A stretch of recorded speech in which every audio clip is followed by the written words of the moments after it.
Hindi mo ba nagustuhan yung in-order mo? Okay naman to.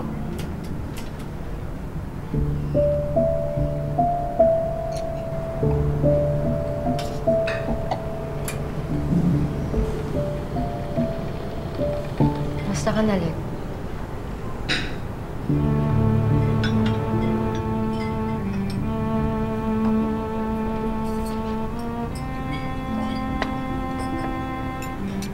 Okay naman. Ito, busy sa trabaho para kay nanay. Alam mo yung kumpanyang tinayo ko, di ba? Yung Mutyang Maria Wellness. Gagamitin ko yung resources namin para makahanap ng magandang gamot para kay Aling Belen. Nagawa mo ba talaga to para kay nanay? Para umalis na ako sa trabaho ko sa mga tera? Importante ba ang dahilan kung bakit ko ito ginagawa? Oo. Kasi sinabi ko naman sa'yo noon pa, di ba? Na hindi ako pabor sa mga plano mo na yan. Kailan ka pa naging ganyan, Alex? Di ba dati atat na atat ka na gumanti sa kanila?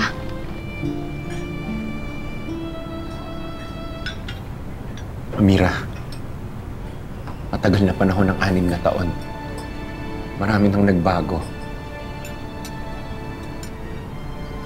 Oh, sige, sabihin natin. Hindi nga ako masaya sa trabaho ko ngayon, pero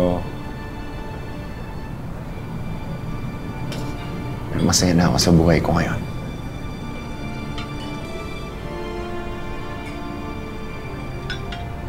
Nabanggit ba sa'yo ni Rose na tuloy-tuloy pa rin siya sa pag-iimbestiga sa mga tera?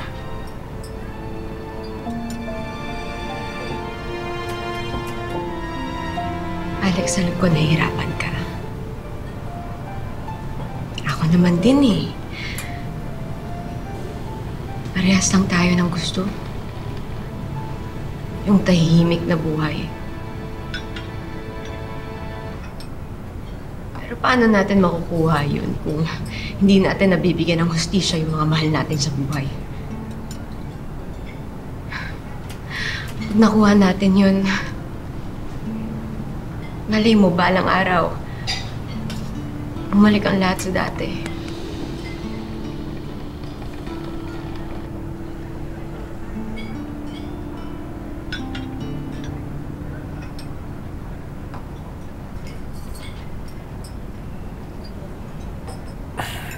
Salamat sa dinner. Kailangan ko na umalis kasi tulungan ko si nanay. Sandali. Sandali. Sorry. Sorry, na-miss lang talaga kita.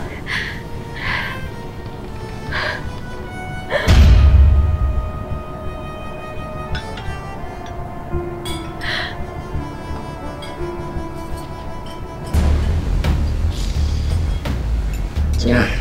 Usap na lang tayo ulit.